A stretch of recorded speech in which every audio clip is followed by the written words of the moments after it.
morning, good afternoon, good evening, wherever you are. This is We Will Win Baba, first podcast. I am Husni Aliyama. I am of Somali descent, grew up in the UK, and I am a teacher, fully qualified, by the way. And this is my wife. Yeah, so I am Charlie, and I am of South African descent. Grew up in South Africa and then moved to the UK, so I have a bit of a British background as well. I'm also mixed race, so I am half Swiss and half South African, and I am a female. Hey! So I'm part of this podcast to kind of bring that female perspective as well into the discussion. We're often missed off. Black women are often missed off a lot of topics and discussions. And also my occupation, I am currently a student studying herbalism. My lance, yes. I'm now going to pass over to my fellow South African. Yes, Omolemo Tamayas, you already know. I'm a photographer, videographer based in North Wales. I'm the director of my own media company, founded that 3 years ago now, and have been working throughout that, essentially working with commercial stuff. That's to do with campaigns, obviously photos, making posters, working more with social enterprises, and of course Black Lives Matter, the cause at the moment. So, what else? My background, as Charlie said, I'm South African. If anybody knows about South Africa and its actual borders, we border a couple of countries. Two of those being Lesotho, which is actually encased within South Africa, and Botswana to the north. And my people are actually from all of those, even though I obviously have two parents, but kind of three countries of heritage. So there's a lot of interesting parts of Blackness and Africa that we can kind of break down and talk about, which we will be doing at another time. I think today what we're going to be talking about is being Black is a pandemic. Coronavirus. And how that's been affecting Black people all around the world, as well as amidst of that, the police brutality that has continued to affect our community. Rest in peace, George Floyd.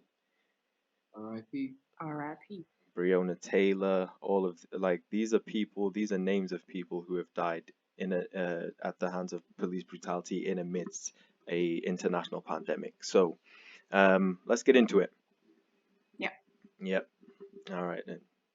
So one of the key thing that we're talking about is coronavirus.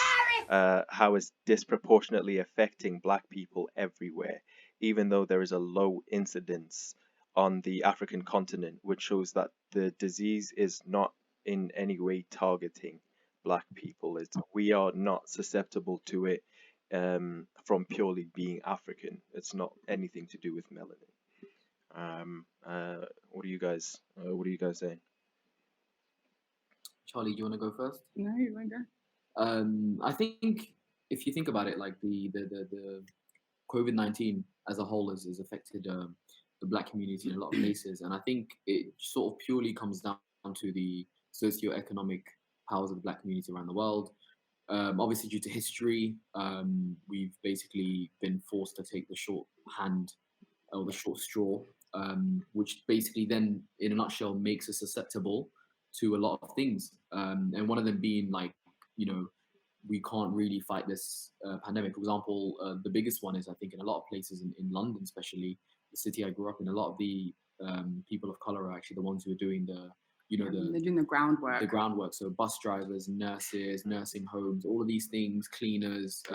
These people live in apartment blocks, and if you've been to London, you know that space is actually very, very limited in a house. So you could be paying like £5,000 a month. That's exaggerated, but sometimes it's like that, and you literally have to eat and sleep in the same place, in a nutshell. So I think it's very, very hard to stop the spread in a lot of these families. So I think again it comes down to socioeconomic power, and at the moment Black people as a franchise haven't actually got that power to help themselves against this, really. Yeah, absolutely. I think when you look at, as you were mentioning, how Black people live, not just Black people, but I guess in the UK called BAME, Black, Asian, and minority ethnics live. They all live in quite crowded areas. Sometimes you have up to 3 generations just living in one house. And all these people are working on the front line. They're the NHS, not just like the nurses and some doctors, but they're the cleaners, and they're the people who have most contact with patients and people who have COVID. And although in reality, when you think about it, how COVID, even it might not necessarily just be people in their household, living in a crowded apartment building, for example, as well, could just be you just literally sharing a lift space with someone, and then you get COVID because of that. And I think it's definitely been an issue, and it's got nothing to do with genetic makeup. It's just how society is like and how disproportionate Black people live, and all the other minority ethnics as well. Yeah, as usual, in the US, there is a bit more information available, and I saw a Vox talk, and I'm gonna like add the link below or something. So what they were talking about was a place in Mississippi. They actually call it Cancer Alley because of it's a place along the Mississippi River. It's something like a 50-mile stretch, and along it used to be plantations. So it's historically black. The black people that were originally freed then worked as sharecroppers, and a lot of them after that formed the communities around that. But what happened after the industrialization of those areas is that petrochemical industries moved in. They started, as well as polluting the rivers, you can imagine the air toxins that are emitted by these kinds of companies. Something like PM25 being one of the worst carcinogens, and it's supposed to be like a tiny fiber. That's something that gets into people's lungs and causes the kind of underlying diseases like asthma, heart disease, that then go on to leave people more susceptible to things like COVID. So that's one example in the US, which I'm sure will apply in the UK. In the US, they actually had formal segregation in terms of redlining. Black people couldn't move across certain lines. That wasn't ever formal in the UK, but obviously, those people that have been in the UK, that have lived in the UK, there's a very stark difference. You can tell where Black people live. Yeah, there's Black areas Yeah, where majority of Black people live. yeah, These ghettos, I guess. yeah. But And yeah. yeah, those come back to the African Caribbean communities when they started to move in with the Windrush. So, I mean, the reason I want to make sure that this is all captured in terms of like the UK perspective is that I still come across people who are like this. George Floyd was 4,000 miles away, and I noticed that Boris Bojo the clown, his speech started with it started with a reference to how far away it was, and I realized that they always try and distance the problem. They try and make it seem like it's a problem that's over there, which is why we always like kind of have to put that in, that the same things are happening in the UK. I mean, we've all had experience in the UK. You guys aren't here at the moment, and yeah, so like the same as having anti-protesters at our protest, which is I just happen to be one of the organizers of an event, and we obviously get to the site a bit earlier than the protesters do to set up, especially like amongst COVID. And we had one person that came up dressed in all white, so it seemed like he was just doing it on purpose because the dress code said all black for the Black Lives Matter actual demonstrators.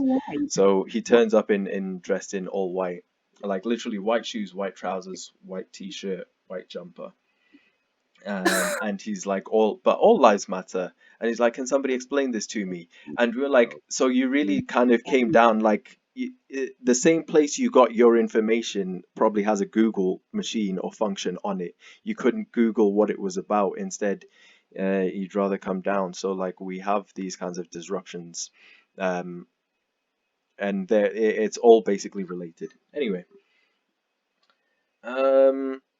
So, go on. question for you guys, like, what do you think, like, as well, in terms of the healthcare system being, what's the word, like, not privatized, not being able to kind of Not this episode, hasn't he? not taking Black people and their pain seriously. So when we look at the mortality rate for Black women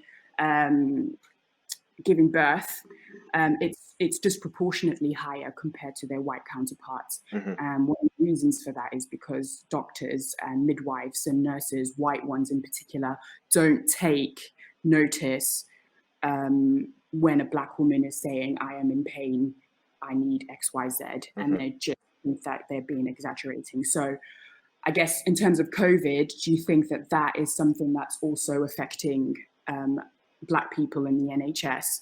That when they're coming in with symptoms, they're not taking it seriously, and therefore that's also what's contributing to the high number of deaths that we're seeing. So with regards to COVID, I'm sure there must be those kinds of effects, and I'm sure, like in the same way that the doctors have been under orders in terms of distributing tests. Originally, it was just people that were displaying symptoms, and obviously that wasn't good practice because of the way that COVID was spreading and blah blah. So they, okay, let me start off with this. Medical racism is very much a huge aspect of racism. The complaints that Charlie's making about child mortality and the mother's mortality when it comes to childbirth. I know statistics that were saying, like, during the apartheid and even soon after the apartheid era, Black mothers were still dying at 10 times the rate. So it was about 12 mothers out of every 1,000 that were dying during childbirth, and it was 120 out of every 1,000 for Black mothers, and that was due to the medical racism that Charlie's talked about. It's about the medical staff, both the doctors and the nurses, ignoring the requests of the mothers and the women who are obviously going through pain and discomfort. It's about there being cheaper alternatives, which can be deemed the only thing that's worth supplying to Black people, as well as I think there are just a lot of issues to disentangle, but it all roots from the 19th century invention of race and the way that they originally there was a medical basis to it. There were academics that were saying that we were 3/5 human, and that has persisted because the people at the top haven't changed. So that's how all this ties in. The point that at the moment we're talking about it specifically to COVID doesn't surprise me. It's something that's going to keep surfacing as long as it's not dealt with. The exact mechanisms of how it would actually come up, I'm not sure about either, but you've already given an example, so I'm sure that they do exist. Husni, what are you thinking?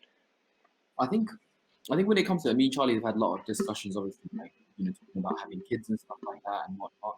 I think over here we're obviously based in Cambodia at the moment. So for here we have actual, like, health insurance. It's not like the UK where you have NHS. But I think in these times when there's this fear, I think that's why a lot of Black people in particular that we've seen online have actually opted for midwives to come to their homes, specifically Black midwives, so they can have a home birth. And I think that might be a way to go forward in the future. That might be a way to save absolutely. I think when we're talking about Black women and births, that can be a separate topic that we think. But in terms of COVID, do you think that is something that do you think medical racism is playing a part in the mortality rate? I think definitely to a degree. Like if you think about it, a lot of the time, like in the UK, people are actually in America forget that the UK also has racism as well. That which is like what the flip. UK is just really insidious in the way it sort of like portrays it. But me growing up there, and Charlie, even yourself, it's very obvious. Like the older you get, the more you actually see it with like, your eyes, and the more you feel really unwelcome and stuff. I started in year 3 when I was about 7 as a little kid, and I remember the first time when things changed over there was like September 11th when it happened. I came back from school, I was like in year 4 or something, and I was like, I saw Twin Towers getting broke up. I was like, wow, what's going on here? And I think ever since that happened, that shift, everything's been different. Before that, we used to just play around, but then you get older, you go to university, then you actually get to the workplace, and you actually see fully functioning human beings who can't comprehend certain things to do with like the fact that there is this race issue and being overlooked for a job and names and all this kind of stuff. But I think overall, yeah, like it's very hard to expect someone who doesn't who can't comprehend the fact that you're going through something. Do you then expect that person to care for you because they already see you as a lesser person? They might not do it like openly, but there's that also that unconscious bias. Absolutely. That's the issue. That's a lot of people. It takes a lot of unlearning. These are just behaviors. You're not born with it. You learn it, and therefore it's like a bad habit. Like I like sugar, but I'm cutting down. But it's a bad habit, And if you don't kind of actively do it every day and try run around and stuff, like that's the thing. And then that's what I've been doing recently and stuff. And it's just one of them things. And I think racism can be done in that way, but there are people who don't want it to end and who do benefit from every aspect of it. So therefore, if you're making bank, why would you change your formula? As the English say, if it ain't broken, don't fix it kind of mentality. Yeah, absolutely. What do you think then that Black people can do to protect themselves against COVID, to kind of lessen their chances of getting it, apart from the advice that the government has given? Do you think there's anything else that we could do as a community? Yeah, definitely. To be honest, the government's advice has not been great. We all know at the moment the reason that they're trying to open stuff is economic and not because we actually think things are safe. So in terms of that, like it honestly does come to arming yourself against this kind of thing. We have adopted, you do have to change your habits. We've adopted, like, anytime you leave the house, you have to have a pair of gloves, a mask, and sanitizer on you. And that's just standard. I literally have my, I literally bought a bag for it so that I can just carry everything at once. I've usually got a few pairs of gloves as well. I've got a little satchel, man bag, whatever you want to call it. Yeah. So it's interesting as well because in the so obviously me and Husby being in Cambodia, in Asia, it's a very common thing for people to just walk around with masks. So we got masks way before COVID even like came into effect because it's just a normal thing to have here, mainly due to the pollution. Yeah, pollution's extremely high here, and if you're in open cars, obviously you're just going to be inhaling all this carbon monoxide and all that jazz. And I know that in the UK, even though there is still high pollution in the UK, and especially when you go on like the London Underground or something where it's really crowded, it's just funny that it was never something that was common to do in the UK already. When you come to like places like Asia, and everyone is just kind of doing it already. It was a very, very Asian thing. Like it was also like a form of fashion. Like whenever someone wore it in a music video or something, they're like, oh yeah, they're in Tokyo, they're here, all that kind of stuff. And also a lot of people are like, oh yeah, the man didn't had the SARS and that, so that's why they had put that on. But it's mainly pollution. Like I go to school in a tuk-tuk. It's got like doors but no windows. So after football, when I'm coming back, the traffic's quite bad. So I might be sitting in there for like 20 minutes, and then next to me is like a big, HGV heavy goods vehicle just blowing out bare black smoke. Literally, I'm just they ain't got no MOT here as well. So that stuff doesn't. So you're literally just eating that smoke. And for me, like, I wanted to obviously buy it, but it's obviously being in Cambodia, post is kind of like difficult because we ordered it online and that. So eventually when Charlie came, I was like, I really need to order it. So for me, I was kind of being a little bit lazy, to be fair. I had one of the surgical ones, but they're like absolutely useless. Yeah, they're really crap. We got ones that like actually have like a little air thingy here, and they also water extra they've got like filters. So we actually need to change one of them actually. So we actually bought like a decent amount, and we bought 2 masks each, to be fair.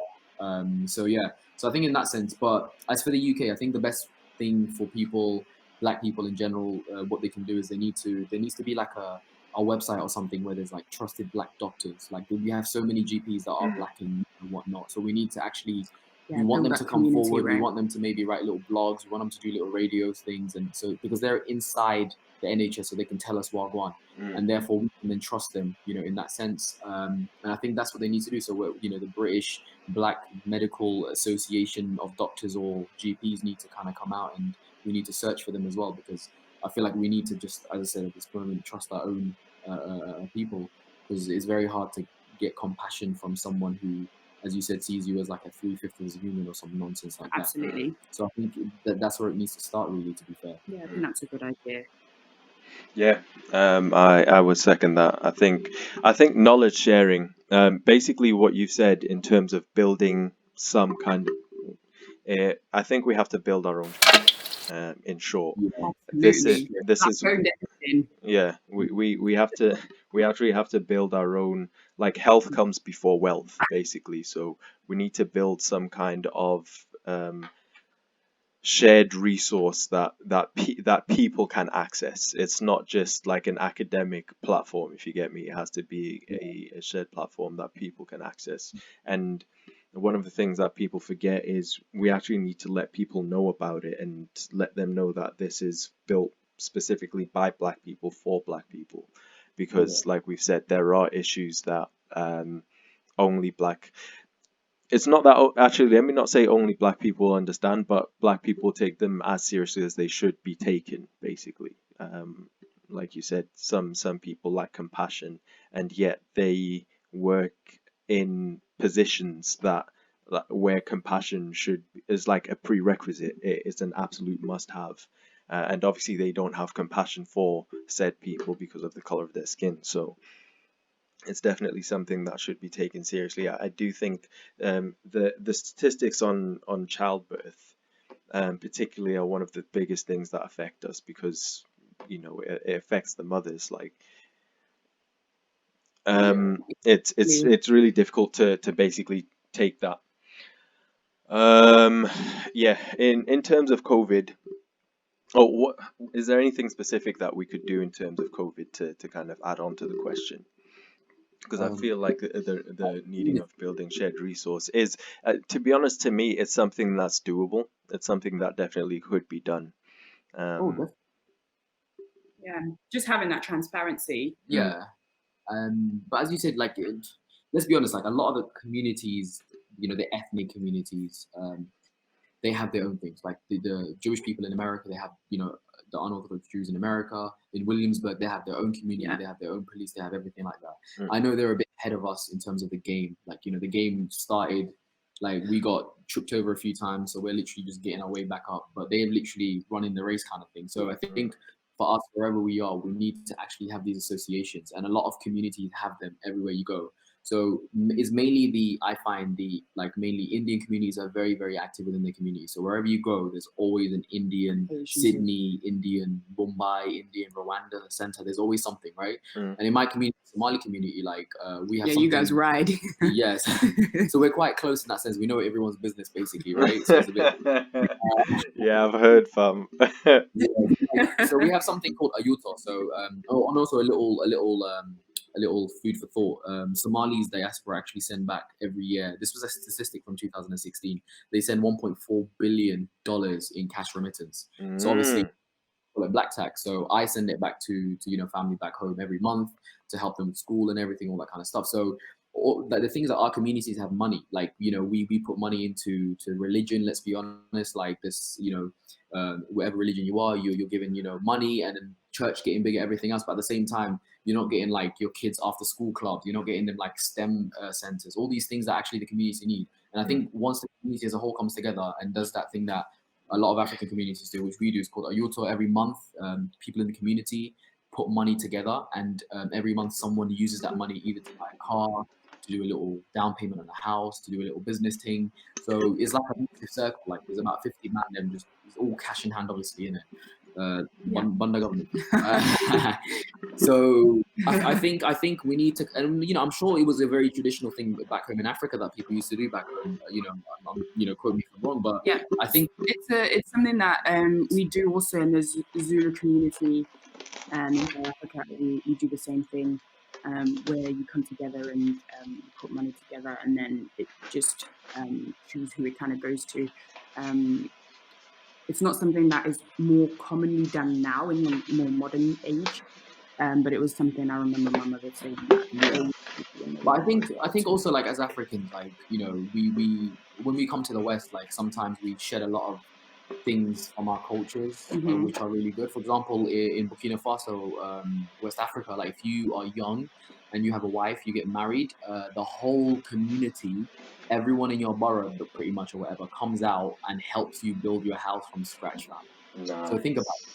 Literally everyone helps you. Like the women do some special sculptures, the men do the roof. It's like a community thing, and they literally do it within like about a month, 4 weeks. You and your newly wedded wife have got like a silo for your peanuts and vegetables. You got a house, Peanuts, like, do you know what I mean? Like peanuts are Stapleton.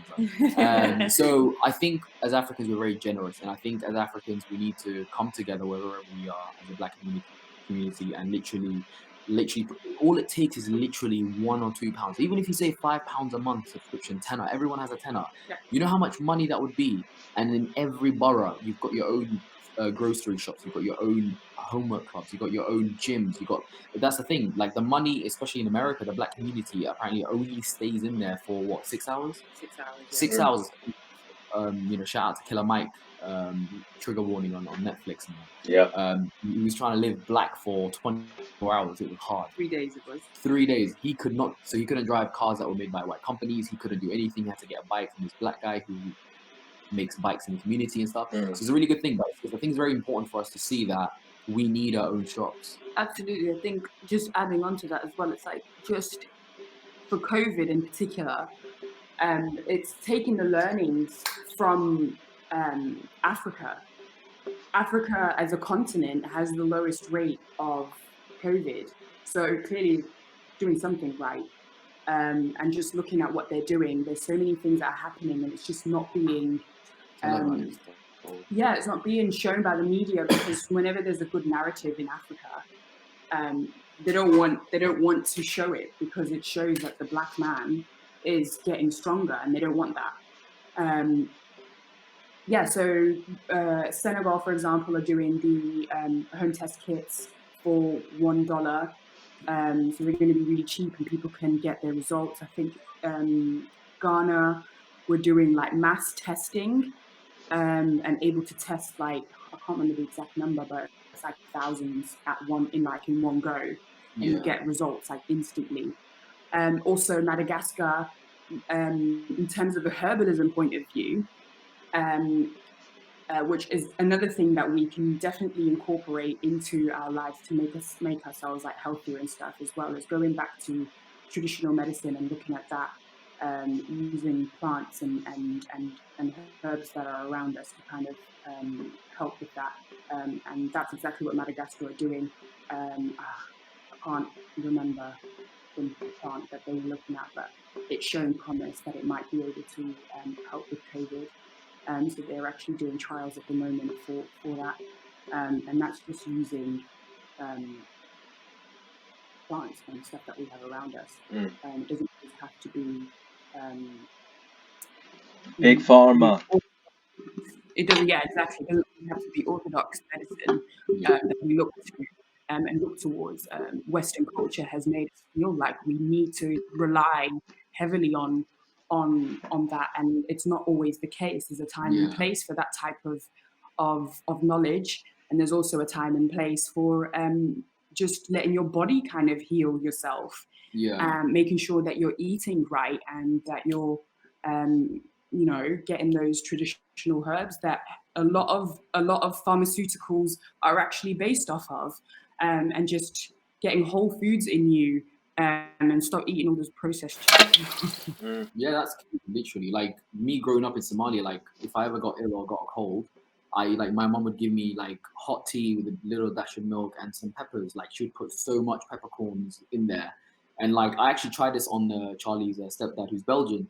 So he's a white guy, and then I was like, hey, you need to try this, man. He was like dying. I'm exaggerating, obviously, but yeah. And literally, I made him a cup of tea, put like a little bit of pepper in there, and obviously for me, even I didn't really know the powers of pepper until Charlie started embarking on her herbalism course. Then when we did research on pepper, it's like it's an anti-inflammatory that it's got so many good qualities. And yeah, like her dad literally got better. He was like, I had like 3 of these so far, and I'm like, my throat's good, like it's calm, and it just shows you, Cameroon apparently the need for herbalists and native doctors has gone through the roof, fam. Like people are starting to realize, like, wow. And that's the thing. Malaria, quinine is found from a tree, and they just put it in, just because they put it into a capsule and put Pfizer or GlaxoSmith, whatever, Klein, yeah, they're mandem, bro. You know what I mean? It doesn't mean that it's better for you. All of this is just packaging. Half of the stuff, as Charlie mentioned, is from the earth. But yeah, that with a good diet, obviously, I know it's very hard sometimes in a lot of country. I think for us in Cambodia, it's a bit easier. In a lot of Western countries, I think, you have a lot of takeouts, But even in Western countries, I think it's easier because you have access to, I'm talking about Europe. I'm not talking about the US, because I know in the US they have like food deserts and stuff like that. But in Europe, you have access to your Tesco's and your Aldi's and all of that jazz, where you can get your whole foods and you can get vegetables quite easily. And they're actually cheaper than buying your processed foods. It depends. If you're trying to get organic stuff from obviously organic is always going to cost a bit more, but you don't always have to get organic. Just True. make sure that you're washing your vegetables properly if it's not organic. Yeah, that's very, very you should important. wash your vegetables even if it is organic. But if it's non-organic, you just need to do that extra step. Also, a little bit of fasting as well is quite good, to be fair. Like we're currently doing like a 16-hour fast, 8-hour eating window. So we eat from 12 midday. Our window opens to eat. So we wake up, chill, just drink a bit of water. And then when it gets to 12, that's when we can actually start eating until 8 o'clock in the evening. And then from 8 o'clock in the evening until the next day, 12, we don't eat. So I think that allows you to obviously lose a little bit of pounds. For me specifically, I put on weight really quickly, the way my body is made. So that with a bit of exercise, I've actually, starting to, look a bit, what I'm saying? So I think it's very, very important. I think also people forget that fasting actually has really good health benefits. Fasting has really good health benefits, like it allows the body to clean itself. It goes through different stages. It allows the body to get rid of, cells that it's got in its reserves inventory, but it doesn't need it. Expired food, fam. You get me? It's throwing it all out. Exactly. So I think a lot of people need to give their bodies a rest. Like we eat 2 meals a day and we're fine. Some people even do the OMAD, which is 1 meal a day. I know we're digressing, but I think that's very, very important. There's mandem living for long, and that's because they fast. Absolutely. You need to have a break in between. You can't just be full eating all the time, gassing all the time. Yeah. So I think it's very, very important. Definitely. Yeah. Go on, John. To kind of just bring this all back to the topic at hand, there was a post that I saw on Instagram, and I think quite a few people were holding this up at protests and stuff, but basically saying like, treat racism like COVID-19. So first, assume you have it. 2, listen to experts about it. 3, don't spread it. 4, be willing to change and to change your life to end it.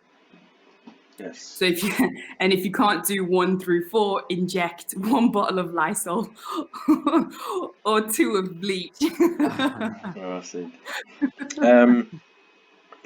Like I think everything that we've said is really pertinent towards basically COVID.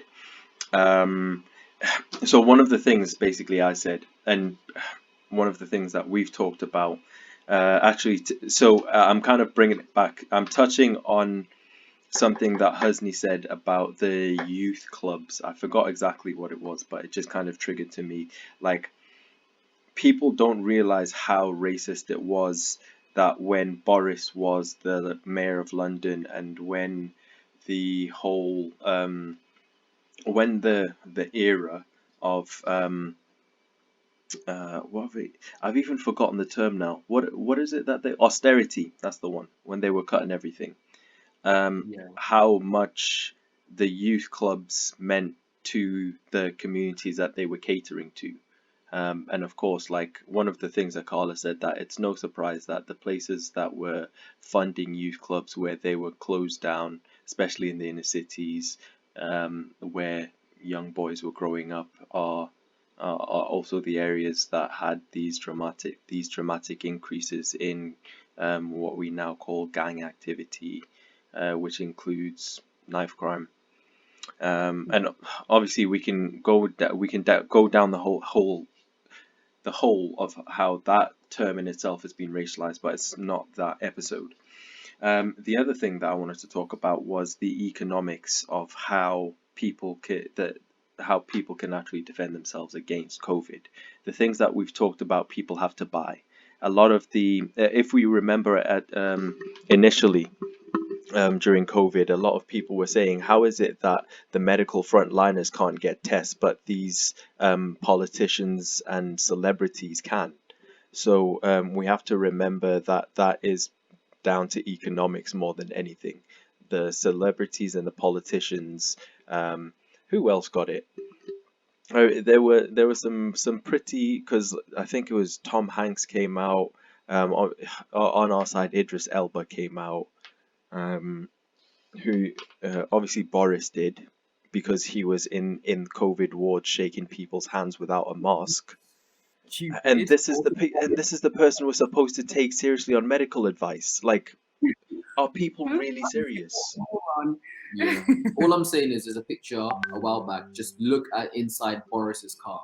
Yeah, He's driving. he's dirty. He's driving a Seat, like a family car, so Mm, like a van type thing. Yeah. mm. And he's literally eaten food, thrown it on the back, like Oh my God. absolutely disgusting. There's like finished bottles of cider in the back, and this looks like it's been there for about a good 6 months. Mm. And this is the guy, so I'm not really surprised. Hygiene's not high on that. Who's surprised? Who's surprised? Uh, So yeah, yeah, so the thing I was saying is the economics of all this, and so I was touching on first of all the youth clubs that were obviously closed and defunding them, whereas they've funded they cut police in the UK, they funded police in the US roughly. Well, they cut police numbers, but the police have still been militarized, so there's still been a disproportionate amount of funding.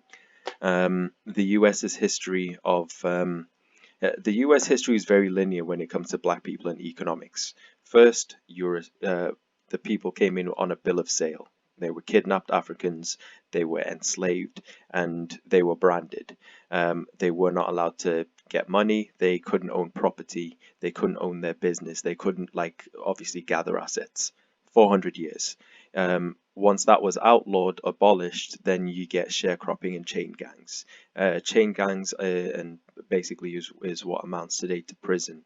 It were Black people were they were charged for minor infractions and taken to prison, where their labor was then free and for the white man. Sharecropping was essentially slavery, just with a middleman. Um, we can go into that another time as well. And obviously then there was the KKK's resurgence, Black Codes, Jim Crow, which again basically meant that it was people got away with impunity for mistreating black people. South Africa, you've got apartheid. Black people literally could not own their own business. And that is something that ended in our generation. We are not 30 years old yet. So for the hundreds and thousands of years of our history, but obviously since the white man's interference, black people in South Africa could not own their own businesses. There's obviously going to be a legacy to that. When we get to the UK, the intimidation and the police complicity, as in the police were both in the gangs, or they allegedly were in the gangs that were intimidating black people and obviously black-owned businesses, but the amount of carnage that was caused in terms of arson that was that was then not properly investigated. Anytime the police were involved, they treated the victims as if they were, what do you call it? As if they were, what's the word? Sorry? The ones who were in the wrong. Yeah, basically the victims of crimes in the black community were treated. I mean, Stephen Lawrence is the most drastic and dramatic, but that doesn't relate specifically to economics. What I'm talking about is the history of black businesses that have been burnt down, and the police have bundled their investigation. So yeah. The other thing in the current context. So what's the date today? It is The 10th of June. It is the 10th of June. There have been a lot of flames fanned onto the conversation around statues and their significance, and so I'm bringing this round as well. The business and the assets that were accumulated by people like Edward Colston, as well as why we venerate him on a statue, are the reason why it is important that we actually tell the real history of what that person did to gain that money. The fact that you put a statue there, obviously, oh God, this thing stopped recording, excuse me. It's not time. Okay, so what I was saying is the reason people like Edward Colston are like deserve to have a statue need to be addressed, obviously, and obviously the reason why the people in opposition also need to be addressed. The fact that we're having this conversation now is because protesters took it into their own hands with regard to Edward Colston, but as I speak right now, Cecil Rhodes' statue is standing outside Oxford, and the Rhodes Must Fall movement has gained a lot of energy once again. There are protesters outside there, and as usual, the police are in opposition to it. Okay. Bring it back to COVID. Sorry, that was still to do with COVID and the economic impact, and why Black people are less equipped to react to it. Charlie, you mentioned processed foods. That's one of the things in the US. They have food deserts. In the UK, it's more or less down to the economics of not being able to afford vegetables, decent food sometimes. And I do understand for we have said this before, there does have to be some element of personal responsibility, but at the end of the day, the best produce goes to the people who pay highest for it. That's currently what happens here. It is a product of both proximity and availability sometimes. Like we said, people in the inner city don't have the access to the fresh produce that I do. For instance, I'm in North Wales, so I've got more fresh produce available to me than Mandem and Peckham and all of that. So, What do you coming from the inner city, would you agree with that? I think it depends. Like, to be fair, one good thing about London is there was a lot of shops.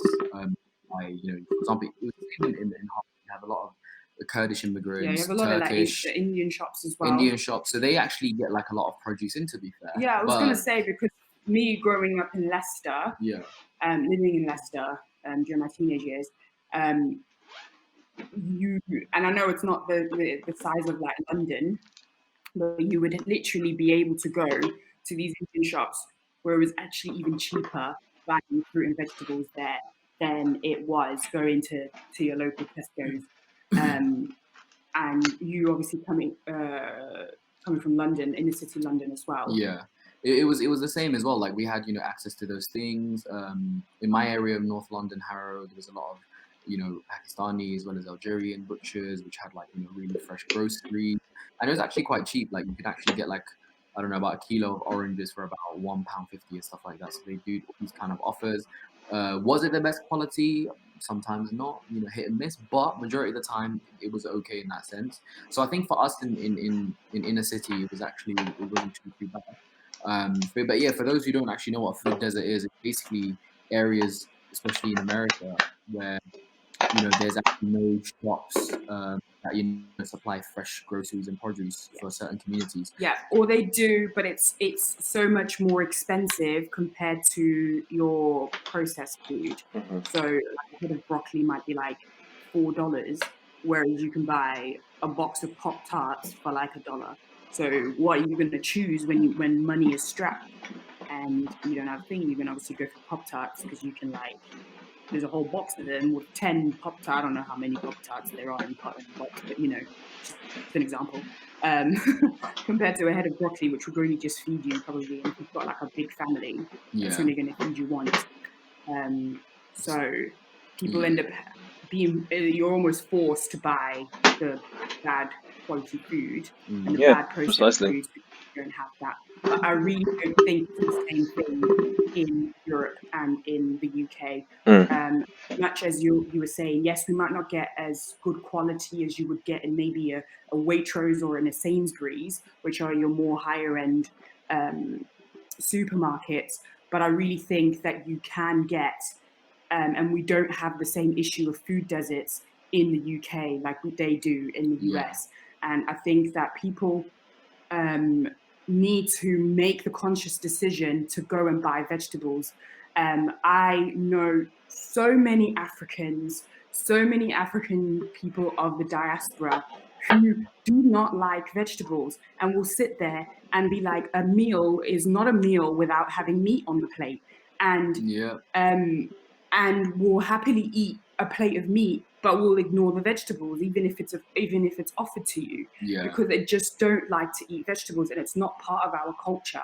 So I think using the whole, it's something that's really passionate for me as well, because I don't want to see my community dying of diseases which are preventable just because of the types of food that you're eating. Yeah. There's so much that you can do and that you can go out and using the excuse that it's not available to you. I don't think when you live in the UK, it's different if you're in the US. Yeah. You live in the UK, it is a stupid excuse because it is available to you. Unless you literally live in a hamlet where there is no shop and it takes you 20 miles to get to the nearest shop, then it's different. But if you live in inner city London, you have abundance. You have more choice than any other place in the whole of the UK. Having been to London myself, I've never really lived in London, but I know that you have access to so much in London itself compared to where I grew up, which was in some stupid little village in the middle of nowhere. Even there, Come to North Wales. and even there we had access to food, and there is so much food that just goes to waste as well in the UK. So I think using that as an excuse is it's not an excuse in my opinion, because in the UK it's just not an excuse. Do you think? And I think as well, sorry, vegetables, whether you buy organic or you don't buy organic, you can actually get organic food that's also cheap. But yes, I do understand that you have to go to specific shops for that.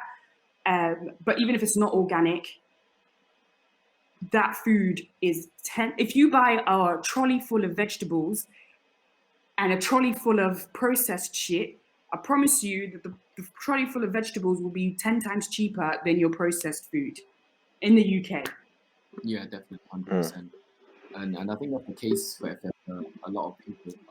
I know we keep talking about America and stuff, but I think it's very important to kind of see, obviously, what the Black community is also going through. We're just like we're a web of humans being that are connected through our melanin, really. Yeah. So we all and this is this is just talking from a European perspective, because I'm pretty sure in Europe, the rest of mainland Europe will have the same access as they do in the UK. Obviously, Africa is different as well, and the rest of the world is different. Yeah. I mean, we're going to be talking about the UK in the context of Brexit on another episode, obviously.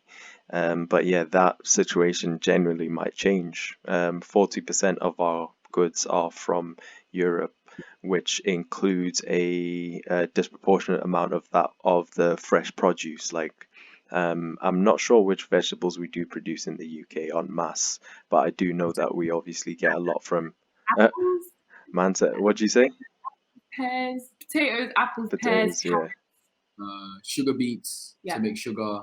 But not much to be due to fair. the climate, nothing much grows. Most of You the feel me? important stuff is from Israel. Yeah. So I never used to I never wanted to buy the stuff from Israel for my own personal Yeah. reasons as a boycott thing. Also, there was a lot of stuff from Spain as well, which we were trying to Yeah. like boycott very hard if you don't, Migrant workers, because we were for migrant workers. So Spain, there's a lot of situations that happens where migrants come in and get treated really, really bad. There's also criticism there, and they're sort of stuck in this sort of slavery thing as well. Yeah. So I think it's very, very important to see where your food comes from. But again, vegetables are lit. The only time we eat meat is when we go out, and I actually don't really miss it. So. Okay. Yeah, I think Charlie's right. We will wrap this one up. We've kind of talked about a couple of the mechanisms that contribute to Black people essentially in the West, because as we've said before, on the continent they've done a great job of keeping the incidence down, and that has been underreported. Like Black people are not dying from COVID in significant numbers on the continent, whereas in Europe and in the US they are, and we've talked about some of the mechanisms of why that is happening. And the UK as well, I think, if you're looking at statistics, has the highest death rate. Yeah, exactly. So we will, we'll delve into this. For our audience, let us know what you think about what we're talking about. Obviously, try and tell us about the topic specifically. I have attempted to kind of give them headers, the topics that we're talking about in terms of talking about medical racism, and we're also talking about the economics and the legacy of basically slavery, the colonial era, and what that has led to today. I'm not really sure how you can title that, but if you really want to refute anything, let us know. If you want to add to the conversation, of course, you're very welcome. Anything to add? Yeah, be sure to follow us on our Instagram, which is @WeWillWinBaba. And yeah, until next time, I guess. Indeed. So like, share, subscribe. Indeed, follow us, guys. And yeah, feel free to also give us topics which you'd like us to tackle within the community. Yes. And yeah, that's that. Yes, like, share, subscribe. We Will Win Baba podcast. Yay. All right. We will win. We will win. We will win. We will win.